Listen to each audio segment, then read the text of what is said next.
this extensive of a plan, but we do try to pick, every quarter we evaluate where business is coming from and where opportunities are, and that's where their skill level comes in. That's where all this industry knowledge helps us a tremendous amount, because then the team knows kind of where they want to direct their focus and where they think their best opportunities are, because we can't be everywhere for everyone. We obviously can't have this kind of an extensive plan for every single account in a territory. So we have to be really careful about where we spend our time and resources. So that just kind of puts it in perspective. When you think every single one of these liaisons has over 100 to 200 to 250, 300 accounts, it can get pretty crazy. And it's amazing to me how well they know their accounts and can keep it all straight.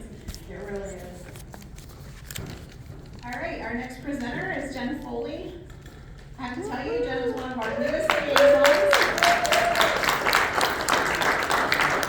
We joined right before COVID.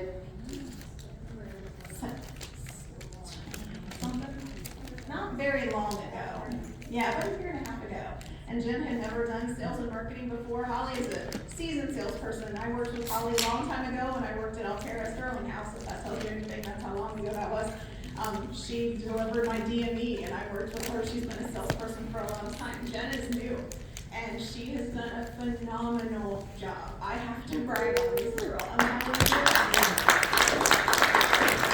She has jumped right in with both feet, and I couldn't be prouder of how far she's come in such a short amount of time. So I want to take her time.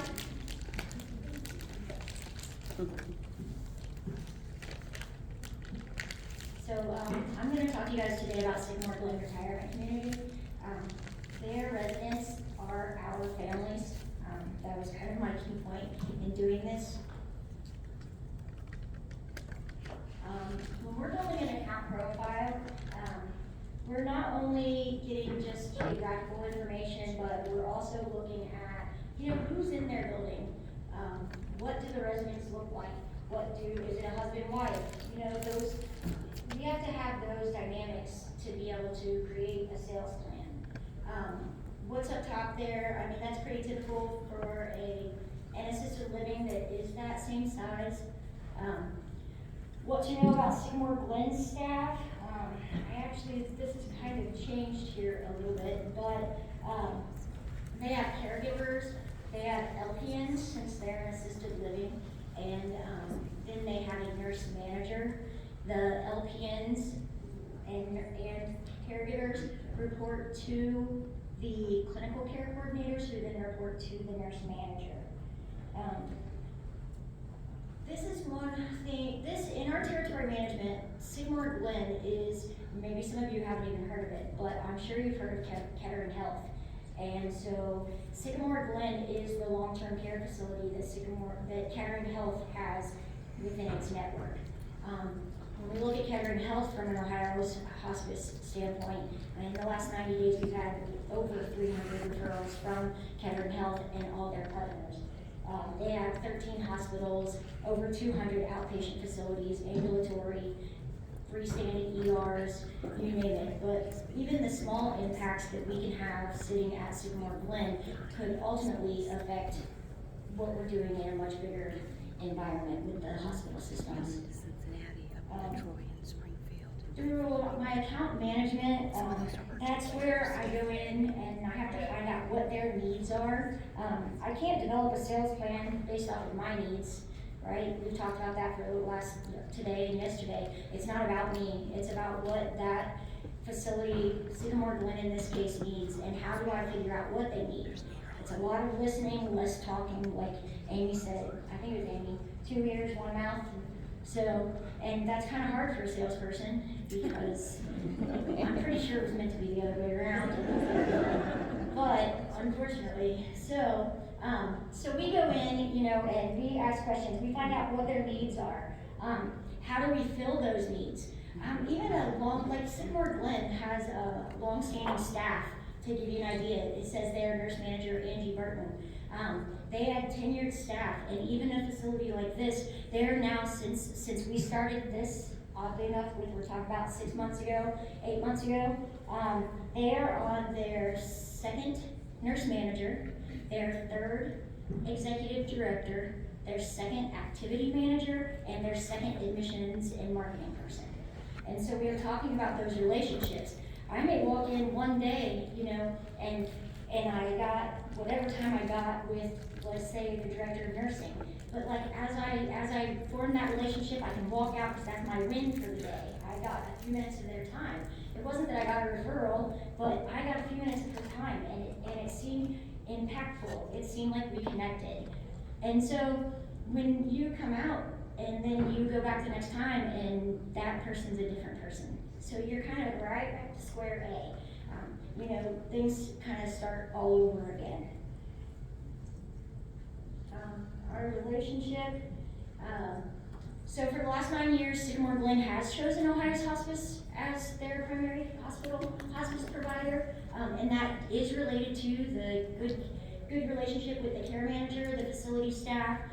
We've been able to help provide a successful continuum of care for their residents. Our partnership has been able to keep the residents in their facility rather than going out to the hospitals, which all of our facilities, that's what they want. They want to be able to keep their residents in the beds even if there are patients.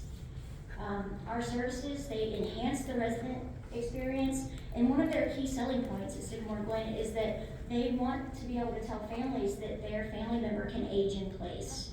In order to age in place, our hospice services come into play. Maybe it's a person whose acuity has gone up, but because they can combine their assisted living services with our hospice services, they can remain in that assisted living facility rather than moving on to a nursing facility.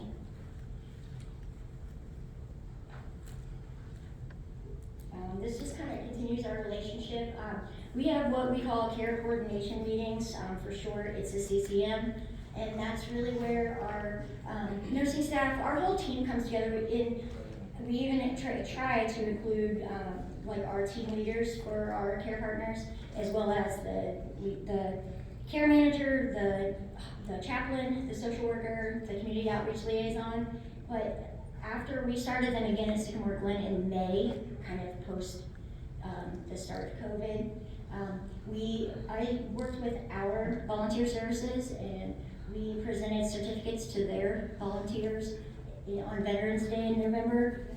One of the things that since Veterans Day, we honored a veteran who was going to be turning 101 years old, and he was the oldest oldest veteran living in the building. He has since passed away, but I have pictures of him. I mean, that was probably one of the last things that we were really able, he walked up to the podium and we were able to present him with that.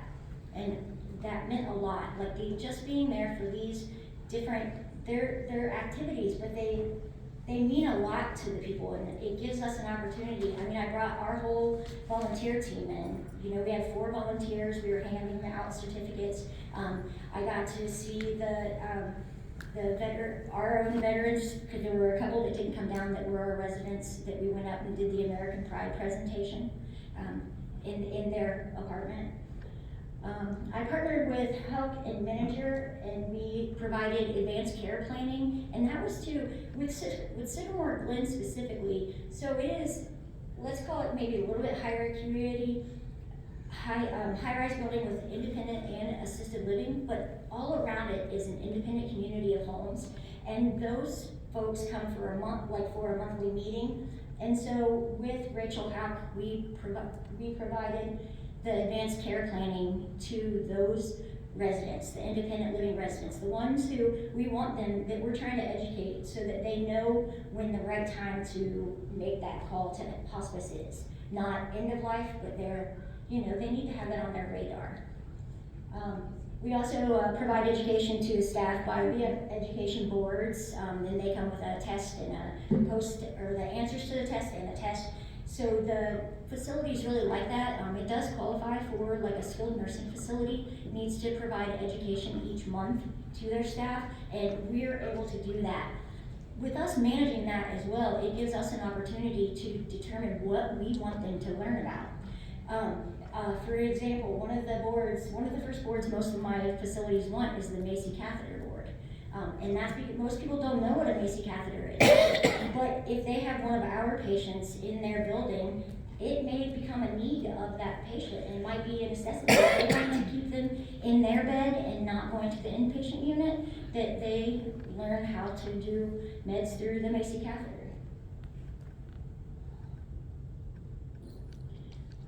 I made a graph, and I don't know how hard it is to see from back there. I was sitting back there, so I don't know if you can see it. But all it is really is, so the the blue across the top is where you can see where Sycamore Glen's census has kind of went up a little bit, but then it's gradually coming down. On the bottom is our census in their building. So we have pretty much stayed across the same line, but as their census came down, ours has come down, but still with the same trajectory. So if we can improve the resident outcomes while they're living there, then potentially that helps them create the experience and get new residents that in turn become our patients.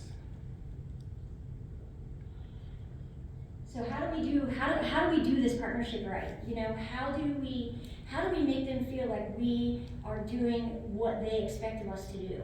And that is being consistent. As our facilities love that it is the same care manager that comes in the building.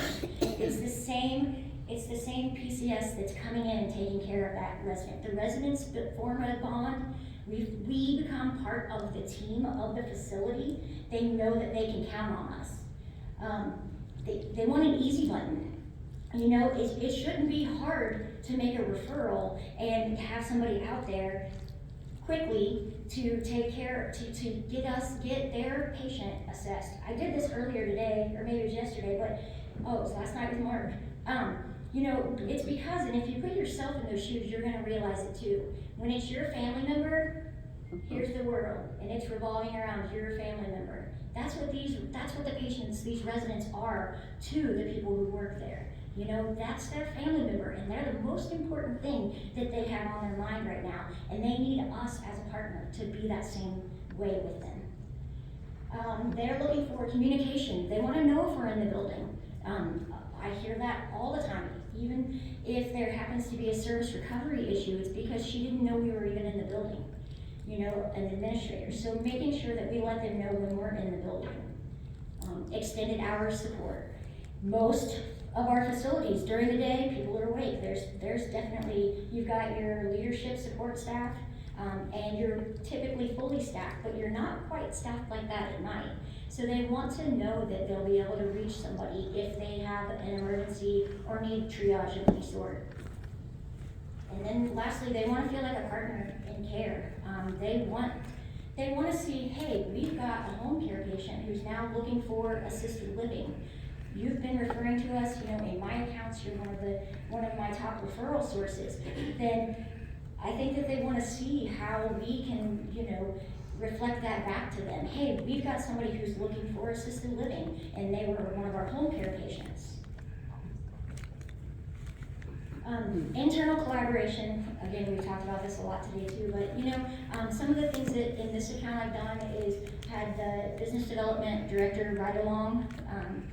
I've had given leadership the opportunity to walk in our shoes. I think that's important. Yvonne has gone to a physician's office with me for a meeting there, and I'm hopeful and just trying to get on calendars, but I do have more plans for that to happen with other leaders.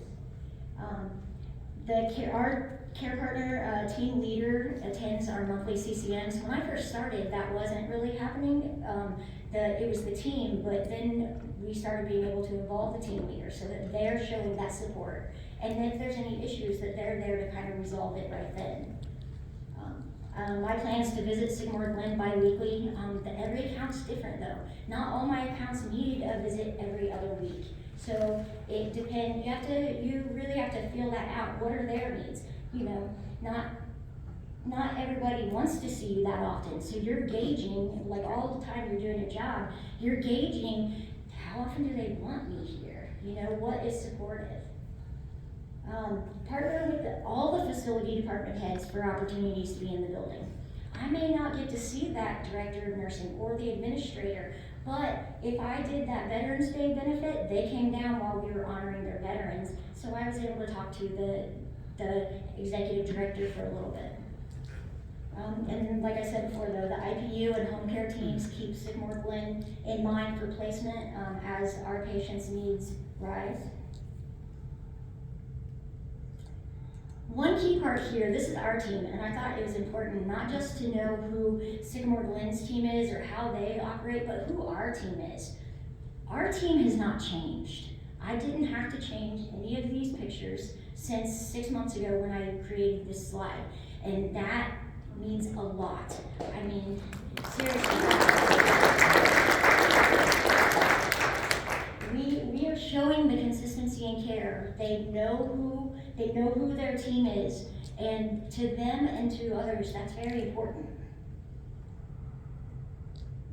And with that being said, it's a puzzle. All of it's a puzzle, and each of the different pieces have to come together. And if you're missing any piece, you're not going to be able to form the puzzle either. Our growth opportunities, like I said, we're on our 3rd executive director, 2nd nurse manager. So my growth opportunities are to continue to inform and nurture the relationships that I make with the leadership from Sycamore Glen. Turn service recovery into opportunities. If you're partnering together, Linda talked about it last night.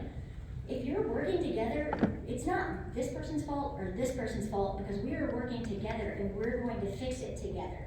And so you can really turn a service recovery into an opportunity.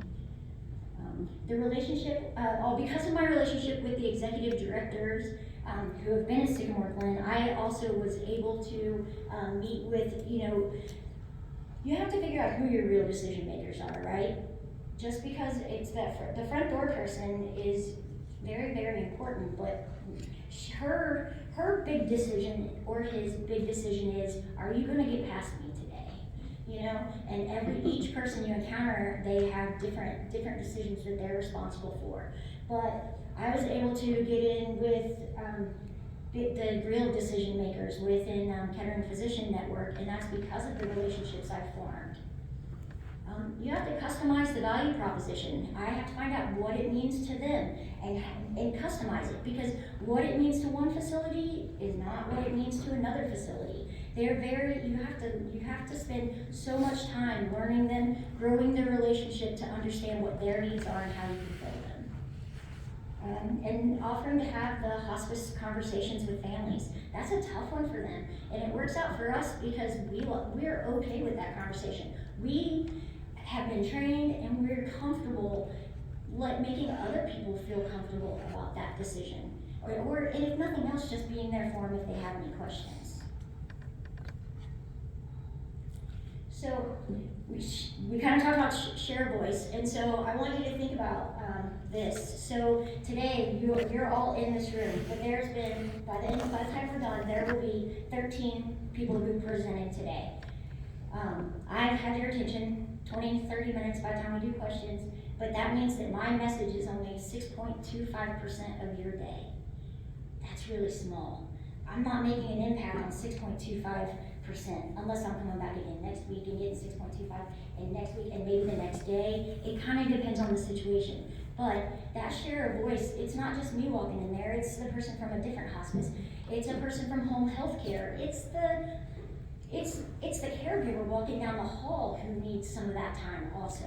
So we have to make sure that we've prepared and that we're ready to ask the right questions when we do have the opportunity to get the share of voice from the decision makers. So Sycamore Glen, if the residents there call Sycamore Glen their home, we're a guest when we're there. They're residents, but they're our families. And then these are, it's kind of difficult to tell, but it is shaped like a leaf, and it has the vein through the middle, and these are just a bunch of words that I thought brought together like partnership, hospice, assisted living care, and kind of put it together. So, does anybody have any questions? Left you speechless, huh?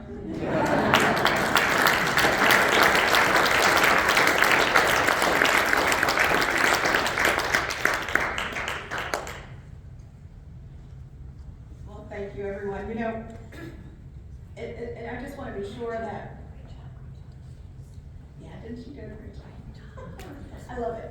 Okay, I just wanna be sure that, you know, we are